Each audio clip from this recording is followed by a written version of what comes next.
Lieve mensen, het is tijd voor een van onze vaste onderdelen in het programma. De uitreiking van de titel Fokker van het Jaar. Ik zie onze voorzitter al binnenkomen. De uitreiking van de titel Fokker van het Jaar 2025. Ik ga even kijken of de mensen die daarmee zo dadelijk betrokken worden al paraat zijn.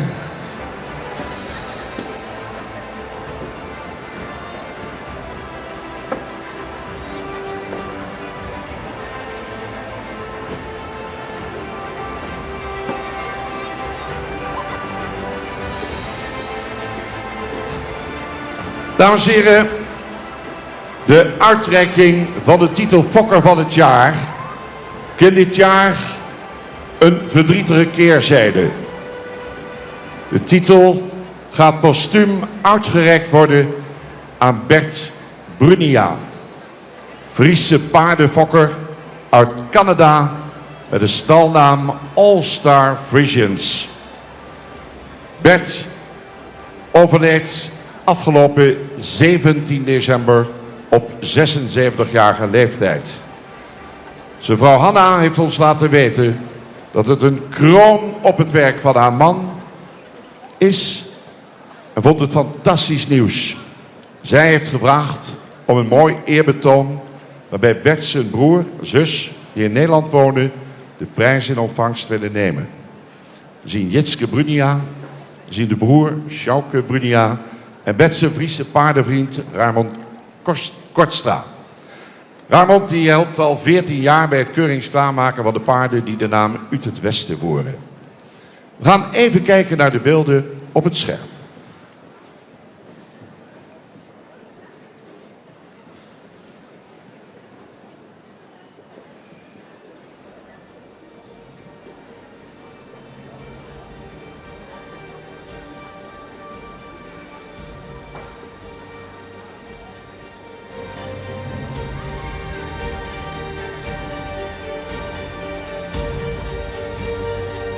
Prachtige beelden daar vanuit Canada.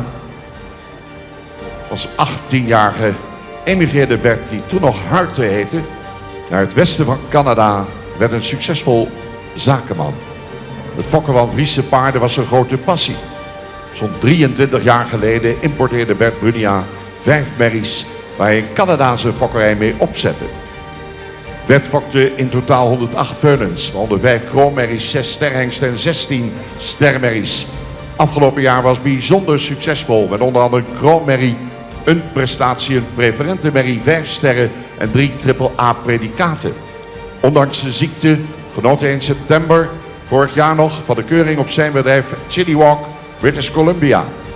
Met name de kroonpreferente prestatie merrie Boukje Uit het Westen drukte een stempel op de fokkerij, onder andere met sportelitehengst Jurre Uit het Westen, die ook nog een zoon was van de KFPS stamboeghengst Jesse, waar Bert mede-eigenaar van is geweest. Het is bijzonder spijtig dat Bert deze onderscheiding zelf niet in ontvangst kan nemen. En vol respect overhandigen we de onderscheiding aan zijn familie en zijn dankbaar voor wat Bert Brunia betekende voor de fokkerij van de Friese paarden. In de wetenschap dat zijn fokkerij bij collega-fokkers verder uitgebouwd en voortgezet gaat worden. Dames en heren, postuum Fokker van het Jaar, Bert Brunia.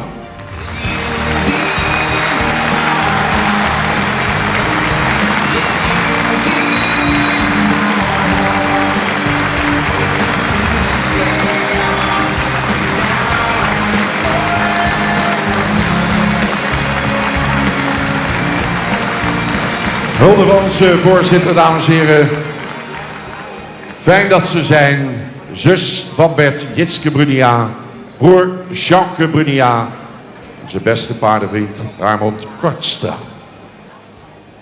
Emotionele momenten. Postuum Fokker van het Jaar. Vanuit Canada, Bert Brunia. Bloemen worden uitgereikt. Ik wil graag de zus van Bert, Jitske, heel even het woord geven.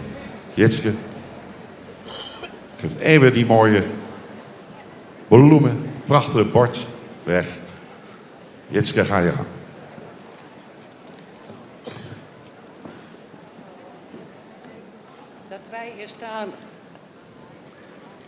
Dat wij hier staan als broer en zus is heel bijzonder. Wij hebben totaal geen inbrek gehad in Beurt, huitte voor ons. Zijn succes met de Friese paarden. Hij zou zeer vereerd zijn geweest op de titel Fokker van het jaar. Maar helaas mag hij dit niet meer meemaken. Zoals gezegd is hij afgelopen december overleden. Door deze verdrietige omstandigheden kunnen zijn vrouw Hanna en kinderen hier niet aanwezig zijn. Ook willen wij namens de familie Raymond hartelijk bedanken voor zijn enorme en jarenlange inzet tijdens de keuringen. Het is voor ons een grote eer dat wij namens Bert en zijn familie deze prijs in ontvangst mogen nemen. Gefeliciteerd Huide, Fokker van het jaar 25. Oh.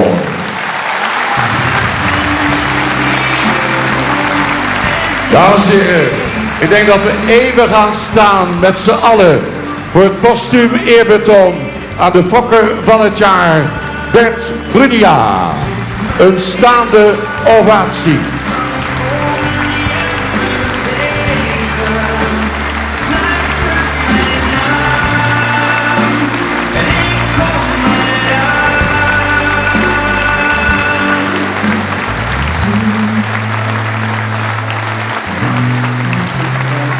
Prachtig beeld, daar midden in de piste. Fijn dat ze er waren. Raymond Kortstra, Jitske Brunia en Sjouke Brunia. Een eerbetoon hier op de hengstenkeuring van het KFPS. Postuum Fokker van het jaar, Bert Brunia. Dank u wel.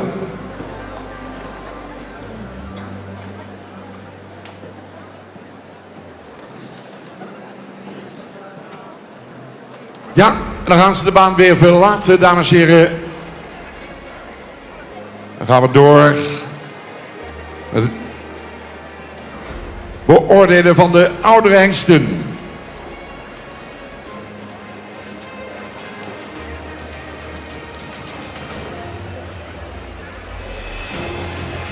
Emotionele momenten voor de familie Brunia. Mooie woorden van onze voorzitter Ton Wortel. Prachtig.